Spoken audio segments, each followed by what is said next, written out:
नमस्कार, राष्ट्रबोध से मैं पवन केसवानी। करीब 1.5 साल पहले छत्तीसगढ़ की धर्म नगरी कवर्धा में 3 अक्टूबर 2021 को भगवा ध्वज का अपमान हुआ था। 1.5 साल पुरानी उस घटना की आवाज एक बार फिर छत्तीसगढ़ के विधानसभा के पटल से सुनाई दी। छत्तीसगढ़ के पुराने कद्दावर मंत्री रहे और भाजपा के वरिष्ठ नेता बृजमोहन अग्रवाल ने जिस तल्ख लहजे में अपनी बातें रखी, वहां से उन्होंने समझाने की कोशिश की कि भारतीय जनता पार्टी के कार्यकर्ताओं के ऊपर किस तरह से दोयम दर्जे का व्यवहार हो रहा है। सत्ता पक्ष की ओर से भी पलटवार आया और एक बार फिर यह मुद्दा गर्म हो गया। आखिर क्या कारण है कि चुनाव आते आते तक छत्तीसगढ़ में एक बार फिर धर्म संप्रदाय को लेकर चर्चा हो रही है। भगवा ध्वज के अपमान का वह मुद्दा भाजपा कार्यकर्ताओं के अत्याचार से जोड़कर जिस ढंग से प्रस्तुत किया जा रहा है, जाहिर तौर पर अब उसकी गूंज छत्तीसगढ़ के राजनीतिक गलियारों में सुनाई दे रही है। बृजमोहन अग्रवाल ने जो कुछ भी कहा, जो उनके भाव थे, उन्हें समझने के लिए उनके बयान को आप ध्यान से सुनिए। देखिए, कवर्धा एक सेंसिटिव क्षेत्र हो गया है। वहां पर धर्मांतरण, हमारे सनातन धर्म के भगवे झंडे का अपमान करने वाले लोगों के खिलाफ कार्रवाई करने की बजाय विरोध करने वालों के ऊपर में कार्रवाई और लगातार एक समुदाय विशेष के लोगों को संरक्षण मिलने के कारण यह स्थिति वहां पर पैदा हो रही है।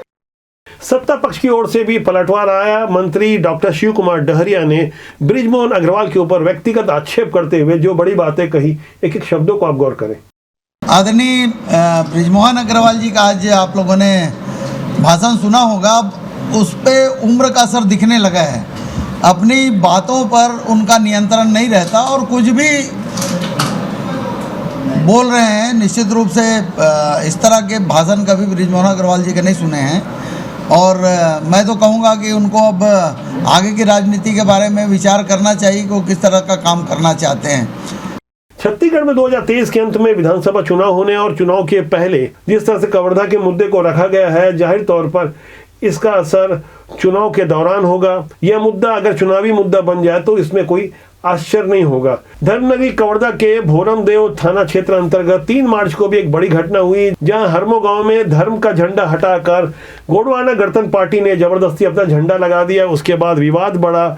24 फरवरी का यह विवाद 3 मार्च को उस वक्त सड़कों पर नजर आया जब गोंडवाना गणतंत्र पार्टी के सैकड़ों लोगों ने पुलिस पर हमला कर दिया, यहां तक एसपी तक को घायल कर दिया।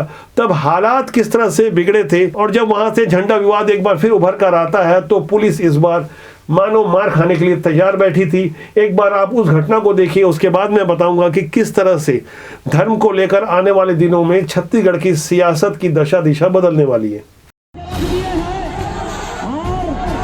पूजा पाठ में बैठा लो, दूसरे को बैठा लो।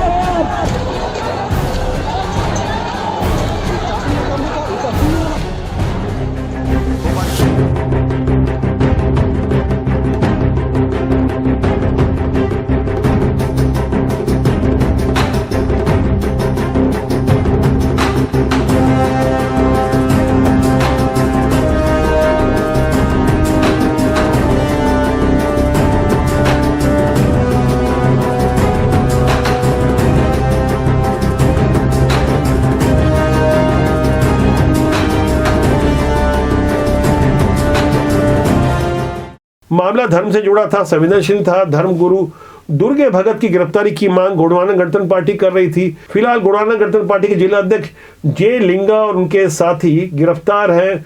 अनेक मोबाइल और गाड़ियां पुलिस ने जब्त की है, लेकिन पुलिस के ऊपर जिस तरह से प्रहार हुआ, वहां से एक बात स्पष्ट है कि कवर्धा की पुरानी वाली घटना जो भगवा ध्वज का अपमान हुआ था, उससे शायद सबक लेकर या राजनीतिक दबाव के कारण पुलिस ने अपना परफॉर्म उस ढंग से प्रस्तुत नहीं किया। जैसे 5 अक्टूबर 2021 को पुलिस ने लाठी प्रहार किया था और कर्फ्यू लगाना पड़ा था, तब हालात खराब हुए थे। हिंदूवादी संगठन एकजुट हुए थे और अंततोगत्वा वहां के सिस्टम को झुकना पड़ा और 6 दिसंबर 2021 को हिंदूवादियों की एक बड़ी धर्मसभा हुई और उसके बाद 10 दिसंबर को भी करीब 108 फीट का बड़ा झंडा लगाया गया उसी स्थल पर जहां भगवा ध्वज का अपमान हुआ था, उसके कुछ दूरी पर वहीं पर एक झंडा चौक नाम दिया गया। माता विंध्यवासिनी मंदिर के सामने आज भी वह ध्वज लगा हुआ है।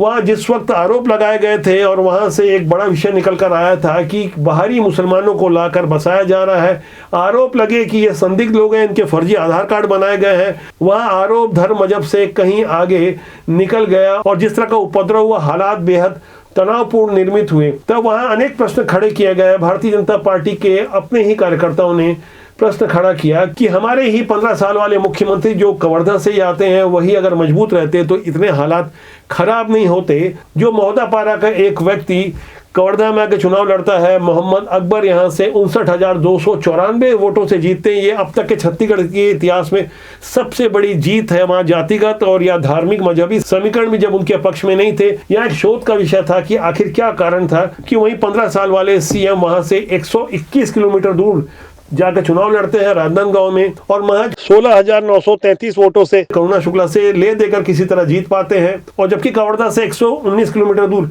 रायपुर से चलकर मोहम्मद अकबर इतनी बड़ी जीत हासिल करते हैं। वहां लोगों ने जो इसका दबी जुबान में उत्तर हमें दिया, हमने वहां रहकर काफी समय तक ग्राउंड रिपोर्टिंग की। जब कवर्धा में झंडे का विवाद चल रहा था तो हमने समझने की कोशिश की आखिर क्या कारण है। तो वहां एक उत्तर निकल कर आया कि पुराने वाले सीएम और सिस्टम से लोगों की नाराजगी थी। स्थानीय जनता ने आक्रोश में मोहम्मद अकबर को बम पर वोट दिया क्योंकि विकल्प बेहद सीमित थे और डॉक्टर रमन सिंह जो किसी तरह से जीत पाए, वहां भी एक बड़ा संकेत था कि डॉक्टर रमन सिंह जिस वक्त चुनाव लड़ रहे थे, जब वोटों की गिनती हो रही थी तो एक समय करुणा शुक्ला और उनके वोटों का अंतर महज 100 वोटों तक रह गया था। इससे आप अंदाजा लगा सकते हैं कि स्थानीय जनता किस तरह से अपने मताधिकार का प्रयोग करती है और क्या संदेश जाता है। बदले हुए हालात में छत्तीसगढ़ के जिस तरह से राजनीतिक समीकरण तेजी से बदल रहे हैं, हर दिन नए परिवर्तन हो रहे हैं, भारतीय जनता पार्टी इस वक्त जहां प्रशासन के ऊपर हावी होती नजर आ रही है, खासकर पीएम आवास योजना के मुद्दे पर जिस तरह से विधानसभा के बाहर घेराव हो रहा है और आने वाले दिनों में 19 मार्च को एक बहुत बड़ी धर्म सभा छत्तीसगढ़ की राजधानी रायपुर में होने जा रही है। ऐसी सभा और ऐसे विधानसभा घेराव के कार्यक्रम को शासन प्रशासन की ओर से बलपूर्वक रोका नहीं जा रहा है। यह भी राजनीति समझने वाली होगी कि किस तरह की रणनीति काम कर रही है। जिस तरह से कवर्धा में हिंदूवादियों का ध्रुवीकरण हुआ, उसका संदेश पूरे छत्तीसगढ़ तक गया। शायद उसी पुरानी घटना सबक लेकर शासन अब की बार किसी भी बड़े आंदोलन या प्रदर्शन के विरुद्ध बल प्रयोग नहीं करता। इससे जाहिर तौर पर थोड़े समय के लिए तो स्थिति शासन के लिए असहज हो जाती है, लेकिन लंबे समय के लिए उस मुद्दे को विराम दे दिया जाता है या आगे बढ़ने से रोक दिया जाता है। इस नई रणनीति से भारतीय जनता पार्टी और उसके रणनीतिकार भी पशोपेश में हैं। आखिर उनकी गिरफ्तारी क्यों नहीं होती, लाठीचार्ज क्यों नहीं होता, मामले मुकदमे क्यों नहीं दर्ज होते। ऐसी तमाम रंग बदलती परिस्थितियों को आगे हम लगातार समझने की कोशिश कर रहे हैं। राजनीति में कुछ भी संभव है, लेकिन मूल्यों का जिस तरह से हास हो रहा है, जिस तरह से नैतिक मान्यताएं कहीं पीछे छूट जाती है, जहाँ स्वार्थ और अवसर को ही प्राथमिकता दी जाती है, उसे जनता बखूबी समझ रही है। सोशल मीडिया का दौर है, यहाँ हर कोई मोबाइल लेकर घूमता है, कैमरे में सब चीज रिकॉर्ड होता है। अब जनता पहले की तरह चुप नहीं रहती। बदले हुए हालात में नेता भी कुछ स्मार्ट हो गए हैं। राजनीति की सुचिता के लिए लगातार राष्ट्रबोध ऐसे नए विषयों को लाता है जिससे समाज में राजनीति के माध्यम से कुछ बेहतर हो सके, भलाई हो सके, मानवता का कल्याण हो सके। हम चाहते हैं कि राजनीति में नए और अच्छे लोगों को स्थान मिले। राष्ट्रबोध आपका अपना जनमंच है। आज के विश्लेषण के बारे में आपकी क्या राय है, कमेंट सेक्शन में जाकर जरूर लिखिएगा। हमारा और आपका साथ यूं ही लगातार बना रहे। सब्सक्राइब करना ना भूलें। बहुत जल्दी मेरी आपसे फिर मुलाकात होगी। नमस्कार।